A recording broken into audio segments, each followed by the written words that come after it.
using like streaming numbers, box office stats, that kind of thing. Right. Visual metrics. But sometimes success gets this official stamp, like really official.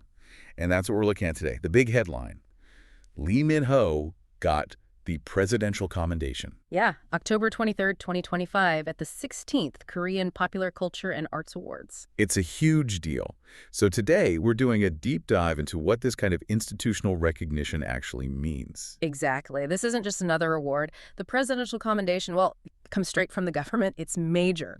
So we're kind of unpacking what happens when the state officially says, yes, the celebrity's work is a vital contribution to the nation. Specifically, what the citation tells us about how Korea values Hallyu. And if you've been watching Korean culture explode globally over the past, 10, 15 years, Yeah. you know this isn't just a random pat on the back. No, definitely not. It's strategic. It feels like it signals that Hallyu, the Korean wave, has moved beyond just being, a successful entertainment industry. It's being treated as a national asset now, a key part of Korea's global brand. So that's our focus, connecting this specific award, this celebrity success, right back to the national strategy. Let's start with the award itself, the authority behind it. Okay, so Presidential Commendation, 16th Korean Popular Culture and Arts Awards. But what makes this award, this ceremony, feel so much weightier than, say, a big film award like the Blue Dragons? Well, it comes down to who's behind it and where it happened. This is run by the Ministry of Culture, Sports, and Tourism, the MCST. Okay. And you have to understand, the MCST handles everything from, like, protecting ancient palaces to running global tourism campaigns. They're essentially the guardians of Korea's national image and cultural heritage. Ah, right. So when they give out an award, It means they're integrating Lee Min-ho's influence, his work, into the official narrative of Korea. It's not just an industry thing anymore. It's state-level recognition. that's the key difference, isn't it? Because the Ministry of Culture isn't usually tweeting about the latest drama ratings. Exactly. Their mandate is usually much broader, more serious, focused on long-term national image, cultural preservation, that kind of stuff. So their involvement here basically says the government sees someone like Lee Min-ho and his global reach as more than just commercial success. Precisely. It's seen as a valuable tool, diplomatic, strategic. He's effectively being recognized as, well, a strategic national asset. Wow. And even the location of the Hidorium Theater at the National Theater of Korea in Seoul. It's a very formal, very prestigious venue. Yeah, it adds that gravitas. It's not just a hotel ballroom somewhere. Right. It signals this isn't just celebrating talent, it's honoring a contribution to the nation's story in a place dedicated to national culture. Okay, so the authority is clear, but let's dig into the reasons they gave, the citation. Governments are usually very careful with the wording for these high-level honors. They are, and this one's really interesting. What did the sources say? What were the explicit justifications? Okay, so there were two main points highlighted.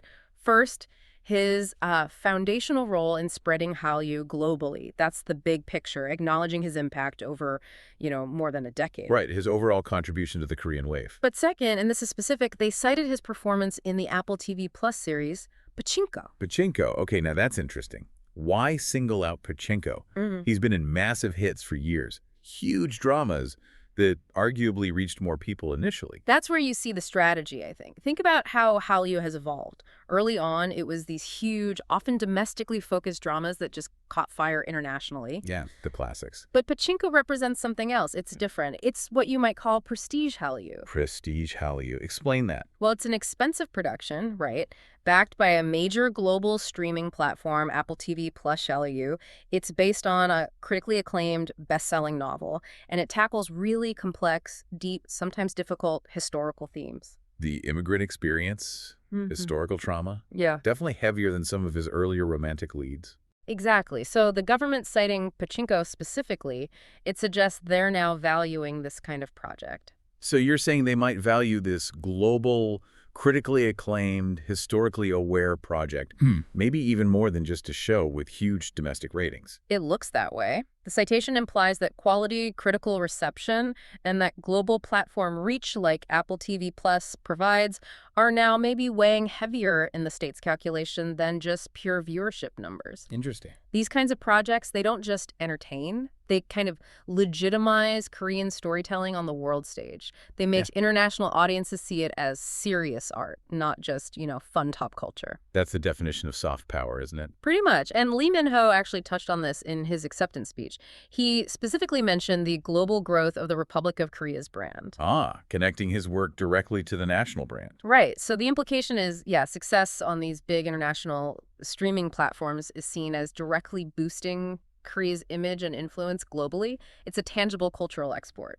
Okay, that makes sense. But let's pull back a bit, because you mentioned his decade-plus contribution. This 2025 award, it didn't come out of nowhere, right? There's a history here. Yes, absolutely. And understanding that history is key to seeing the bigger picture of Hallyu's institutional recognition. The sources confirmed this presidential commendation is actually his second national award. Second. Okay, so this gives us a timeline. It does. It shows how the government's acknowledgement has grown over time. So what was the first one? And when did he get it? He first received a national honor way back in 2014. That was the Prime Minister's Commendation. The Prime Minister's Commendation. Okay, so 2014 to 2025, that's 11 years? 11 years. And that span, it basically acts like a governmental barometer showing his sustained impact and, frankly, his growing influence. That's quite a step up, institutionally speaking. Prime Minister's Commendation is significant, right? Recognizes important work, maybe earlier in a career or for a specific achievement. Right.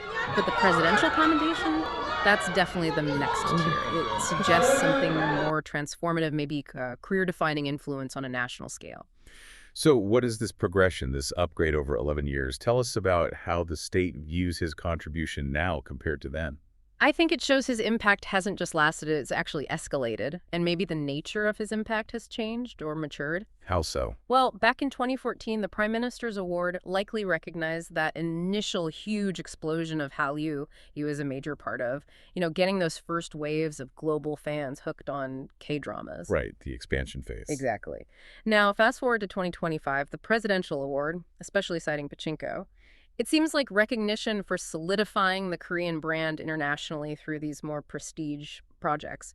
Maintaining relevance, yes, but also maybe deepening the cultural conversation globally. It's like moving from spreading awareness to building reputation and depth. That's a good way to put it. It shows the government isn't just giving a one-off award. They're tracking this. They're seeing continued evolving value in his role as a kind of cultural ambassador. And they're acknowledging it at increasingly higher levels. So we've got this official, structured recognition over a decade involving two different high offices of the state. It really paints a picture of Hallyu's success not just being a flash in the pan, but something deeply embedded in, well, national strategy now. Definitely. It's institutionalized. But okay, let's shift gears slightly. All this government recognition, all this talk of national brands, it wouldn't exist without the actual people driving it, right? The fans. Absolutely crucial. You can't talk about Hallyu's impact without talking about the fandoms. The institutional awards are, in a way, just measuring the result of something very organic, very human-driven. Yeah, without that intense, organized global fan support, there's no global growth of the Republic of Korea's brand for the government to even recognize. Precisely. The fans are the engine. And his acceptance speech, it wasn't just abstract thanks, was it? The sources highlighted something specific. That's right. He didn't just give a general thank you to my fans. He specifically gave a heartfelt thank you to all Minoz who have consistently supported him with warm hearts. Minoz, his official fan club. Yes. And mentioning them by name in that specific context, accepting a presidential commendation, that's quite powerful, I think. Quite powerful. Because it directly links the highest state honor he's receiving back to the dedicated community that, in many ways, made it possible. It acknowledges that the soft power the government is celebrating is built on the foundation laid by these fans. And if you look at how these global fandoms operate, like Minoz, Anos, they do so much more than just watch shows, right? Oh, absolutely. They're incredibly active. They organize on social media. They do charity projects in his name. They translate content. They promote his work constantly, reaching corners of the world that official government channels probably can't. So they become this sort of unofficial diplomatic corps, a decentralized promotional network. Kind of, yeah. A force multiplier. The actor creates the content, the spark. But the global fan network builds the sustained cultural presence, the visibility, and that feeds back into the whole Hallyu ecosystem that the government wants to nurture. It's like this perfect loop. It really is. The government honors the actor validates the audience, it connects the high-level state recognition right back to the grassroots enthusiasm. That human connection is vital. It reminds you that all this big strategic stuff, it starts with millions of people just connecting with an actor's performance, a story. Yeah, exactly. Okay, so let's try and wrap this up. What's the main takeaway here? What does this award, this whole situation, tell us about Hallyu and its place in Korea today? I think the core message is confirmation. Hallyu isn't seen as just a temporary trend anymore. It's viewed as a permanent, strategically important national asset. There's now a clear institutional framework for recognizing and rewarding pop culture success based on how much it contributes to Korea's global brand.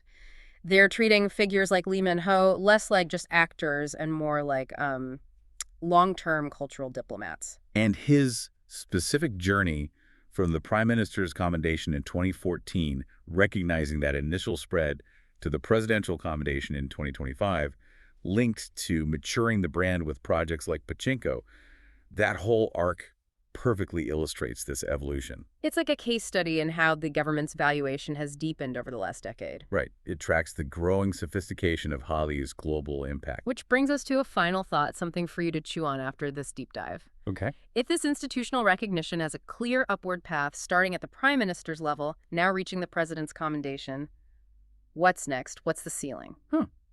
That's a really interesting question. We've kind of hit the highest commendation level from the executive offices, so what could be next? Exactly. Is there another tier? Maybe something like a State Cultural Merit Award or a National Order of Excellence, the kind of thing traditionally reserved for, great artists, scientists, historical figures. Could leaders of Hallyu, like Lee Min-ho, eventually be eligible for those kinds of honors? Or does the sheer scale of global pop culture success mean the government might need to create a new, even higher tier of recognition? That's the provocative question, isn't it? Where does pop culture success ultimately fit within the national hierarchy of achievement, especially when it's become such a powerful global force? Has it outgrown the existing frameworks? Something to definitely think about.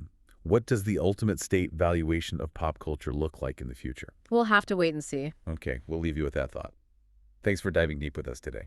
Okay, let's dive in. We've got a really interesting stack of sources here looking at this big moment where government policy and pop culture kind of collide. Hallyu, right? The Korean wave. Our mission, as always, is to cut through it all, pull out the key insights for you fast and clear so you really get the picture. Today, yeah, we're focusing on this major official recognition for actor Lee Min-ho. And we're not just talking like a standard industry award. We're digging into what it signifies when a national government gives this kind of nod to an artist's global success. Specifically, the 16th Korean Popular Culture and Arts Awards. Happened recently, October 23rd, 2025, at the Hirium Theater in Seoul. Right. And the award itself is, well, it's the key detail here. He received the Presidential Commendation. That's crucial because it frames this whole thing in a governmental context. This isn't coming from, a fan club or a magazine. It's direct from the Ministry of Culture, Sports, and Tourism, the MCST. NCST. Okay, so they're the ones officially managing South Korea's sort of soft power strategy. Exactly. So when they give out an award like this, especially a Presidential Commendation, the implications go beyond just art. It's about national image. So yeah, definitely not handed out lightly then. How high up is this Presidential Commendation in the official award hierarchy? Oh, it's way up there, near the top. The criteria are really strict. They look for exceptional long-term contributions, specifically to spreading Korean culture globally. So when the government gives this, they're essentially saying, look, this actor's work isn't just entertainment anymore. It's become like a national asset, something that actively boosts Korea's brand worldwide. It's the state saying, your success is our success. Wow. Pretty much, yeah. And the sources are super specific about why him right now. They mentioned two main things. One was just his overall impact, spreading Hallyu over the years. But number two, they actually singled out his performance in Pachinko, the Apple TV Plus series. That feels targeted. Why Pachinko, do you think? Rather than maybe one of his earlier huge K-drama hits. Well, that's where it gets interesting, I think. If you look at Hallyu's evolution, Pachinko it's different. It's this big budget, prestige production, multilingual, on a global platform, Apple TV plus Buchenzi, based on a really famous novel. And critically, it digs into some complex Korean history, the diaspora experience. Right, themes with global resonance. Exactly. So by highlighting Pachinko, the government seems to be signaling that Hallyu isn't just, catchy songs and romantic dramas anymore. It's capable of producing this kind of deep, meaningful, globally recognized art. It shows Korean talent succeeding on that international stage, tackling serious themes, rewarding that suggests maybe a strategic direction they want to encourage. Okay, that makes sense. And this wasn't his first national award either, was it? I saw something about 2014. Correct. He got the Prime Minister's Commendation back in 2014. So going from prime ministers to presidential, Mhm. what does that progression tell us from the government's perspective? It's a major step up in prestige, a really substantial one. The Prime Minister's Commendation is already high praise, recognizing significant achievement. But the presidential one, that puts his cultural impact on par with, like, major figures in science, public service, the economy. It's recognizing the sustained decade-long influence on the nation's global standing. A whole decade. Yeah. It's like moving from acknowledging good work done to acknowledging a whole cultural phenomenon he's helped drive. And here's where the sources took a turn I found fascinating, connecting this very official, high-level government award back down to the grassroots. In his acceptance speech, apparently he gave this really heartfelt thank you to his fans, Minoz, for their support, their warmth. But then he explicitly linked that fan support back to the national picture. He mentioned the global growth of the Republic of Korea's brand. Yes. That moment it's everything, really. It connects the dots perfectly. Art, commerce, diplomacy. He's basically saying, look, this incredible honor, this commendation, it wouldn't have happened without the dedication, the emotional investment of my fans.